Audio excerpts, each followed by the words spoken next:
I know it sounds crazy, but mixing chicken droppings with bananas as manure makes perfect sense.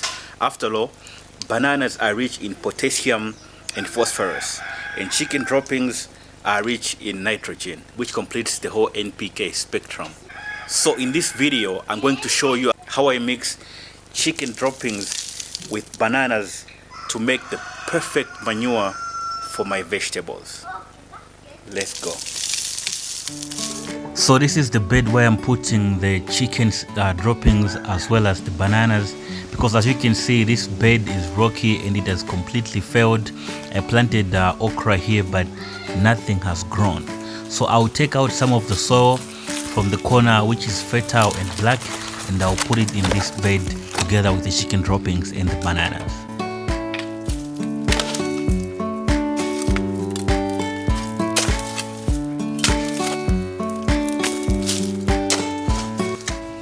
The next step is to clean up the rocky bed and remove all the rocks there and kind of dig it up a bit so that I can make space for the bananas as well as the chicken droppings before I put the soil on top.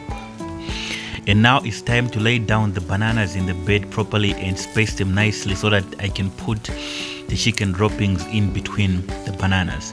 And of course, the most important thing after I do this, I have to cut them up. This is because I want to help them rot faster. That way they can get into the soil and mix properly with the chicken droppings to create a nice manure that will be good for the plant. So my girlfriend gave me 2 chickens for my kids, you know, and I thought that it was a good idea for my kids to have things to look after the same way that I look after them. But unfortunately, these 2 chickens have eaten the leaves off my rep, and now I have to figure out how to close out the garden from these 2 amazing chickens.